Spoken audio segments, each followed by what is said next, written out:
मधु की शादी के कुछ सालों में ही उसके पति की मृत्यु हो जाती है, जिसके बाद उसके ऊपर सास की जिम्मेदारी आ जाती है और वो अब अपनी सास के साथ घर में अकेली रहती है। मम्मी, नाश्ता बना दिया है, टाइम से खा लेना। दोपहर का खाना शीला आकर बना देगी। मैं ऑफिस जा रही हूँ। अरे क्यों उस टेप रिकॉर्डर पर पैसे खर्चा करती हो? इतना काम मैं खुद भी कर सकती हूँ। हाँ हाँ बिल्कुल, आधे समय तो जोड़ों के दर्द की दवाई खाती हो और फिर काम करने की बात करती हो। दवाई खाती हो तो क्या, मैं अभी भी अकेली 10 पर भारी हूँ। हाँ हाँ मैंने मान लिया। मधु घर से चली जाती है, जिसके बाद सास नाश्ता कर दवाई लेकर टीवी देखने बैठ जाती है। दोपहर को शीला घर आती है। अरे क्यों माँ जी, आज किस बात से मेरी नौकरी बची? अरे चल, ज्यादा बक बक मत कर, काम कर अपना। शीला खाना बनाने लगती है और सास वहीं पास में बैठ जाती है। माँ जी, मैं तो हमेशा ही बोलती हूँ दीदी की दूसरी शादी करा दो। कब तक आप दो औरतें घर में अकेली रहोगी? आजकल माहौल भी बहुत खराब है और फिर दीदी की उम्र भी तो निकली जा रही है ना। तेरा नाम टेप रिकॉर्डर सही रखा है मैंने।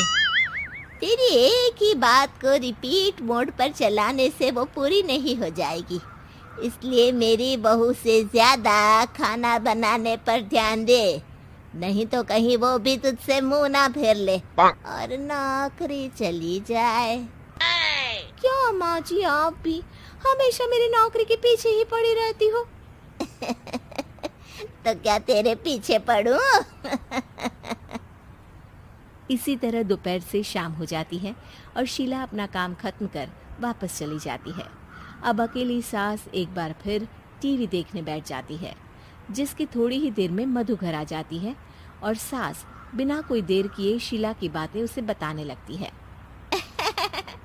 मम्मी, आप भी ना किसी बच्चे से कम नहीं हो, जिसके पास हमेशा शीला को लेकर कोई ना कोई बात रहती ही है। अब बस भी करो ना, इतनी बुरी नहीं है बेचारी। अरे मैंने कब कहा बुरी है, बस उसकी बातें करके मुझे बड़ा मजा आता है। सास की बात पर हंसते हुए दोनों डिनर करने बैठती ही हैं कि लाइट चली जाती है।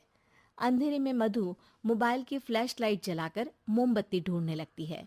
तभी उसे हॉल में कुछ गिरने की आवाज आती है। मम्मी, आप अंधेरे में इधर उधर क्यों घूम रही हो?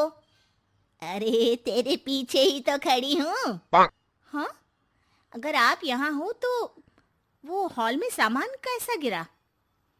भूत आया। अरे मुझे क्या पता, जाकर देखना पड़ेगा ना। दोनों हॉल में जाते हैं, लेकिन वहां कोई नहीं होता।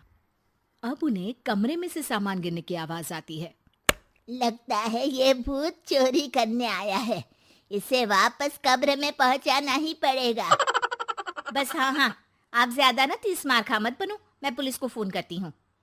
अरे जब तक तेरी पुलिस आएगी तब तक क्या वो हमारे साथ बैठकर अंताक्षरी खेलेगा? हट डरपोक, संभालने दे मुझे। अब सास पास रखा फ्लावर पॉट उठाकर कमरे की तरफ बढ़ने लगती है, जहां उसे 2 आदमी दिखाई देते हैं। पीछे पीछे मधु भी वहां आ जाती है।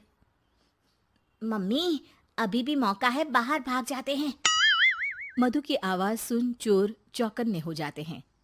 ओए तुम दोनों, जहां हो वहीं खड़ी रहना, नहीं तो दोनों को गोली मार दूंगा। अरे तुम दोनों अभी के अभी बाहर जाओ, नहीं तो मैं तुम्हें जिंदा नहीं छोड़ूंगी। ये बुढ़िया हमें धमकी दे रही है। अबे तुम दो अकेली अबला औरतें क्या कर लोगी?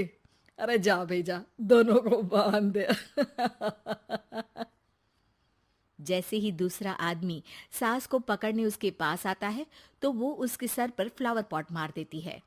उसके सर से खून बहने लगता है, जिसे देख दूसरा आदमी गन निकालकर हवा में गोली चला देता है, जिससे बचते हुए दोनों सास बहू वहां से भाग जाती हैं। अब वो तीनों एक दूसरे के आगे पीछे पूरे घर में भागने लगते हैं। मम्मी, आपने तो सच में उसे मार दिया। तो मजाक में कौन मारता है? और अभी तुम मेरे साथ ही रहना, नहीं तो पक्का मारी जाओगी। ये औरतों को कमजोर समझता है ना। आज इसे औरतों की ऐसी ताकत दिखाऊंगी कि ये आदमी पैदा होने पर शर्म करेगा। ये अचानक आपके अंदर झांसी की रानी कहाँ से जाग गई? वैसे तो हमेशा जोड़ों में दर्द बोलती रहती हो। अभी तुम्हें जान बचानी है या जोड़ों के दर्द की कहानी सुननी है? मधु और उसकी सास कमरे में जाकर दरवाजा अंदर से बंद कर लेते हैं, जिस पर चोर बाहर खड़ा दरवाजा बजाते हुए उन्हें आवाज लगाने लगता है। क्यों डर गई? अरे वैसे तो बहुत धमकी दे रही थी। गेट खोल अब बुढ़िया। अबे पागल, धमकी देने और होशियार होने में फर्क होता है, पर ये दिमाग वाले काम तुझे तो समझ में नहीं आएंगे। रुक, अभी तेरा दिमाग ही बाहर निकालता हूँ। ये कहते हुए चोर गोली चलाने ही वाला होता है कि सास अचानक दरवाजा खोलकर उसके मुंह पर परफ्यूम डाल देती है, जिससे चोर गन फेंककर दर्द से चिल्लाने लगता है। मम्मी, अरे बहुत दर्द हो रहा है, कोई बचाओ, इसे हटाओ प्लीज। मैं किसी को कुछ नहीं करूंगा। क्यों रे, क्या थोड़ा सा दर्द होते ही मम्मी मम्मी करने लगा? अभी तो औरतों को कमजोर बोल रहा था। भूलियो मत, एक औरत ने ही तुझे इस दुनिया में जन्म दिया है, और वो भी तुझे ये दर्द हो रहा है ना, उससे लाख गुना ज्यादा दर्द सहकर। इसलिए औरतों को दोबारा कमजोर भूल कर भी मत बोलियो। वाह मम्मी, आपका ये रूप तो मुझे पता ही नहीं था। आपने तो कमाल ही कर दिया। कहा था ना, अकेली ही 10 पर भारी पड़ सकती हूँ। ये तो फिर भी 2 ही थे। इतनी देर में पुलिस भी वहां पहुंच जाती है। आ गए आप, कर लो इन्हें अरेस्ट और जेल में बैठकर अंताक्षरी खेलना।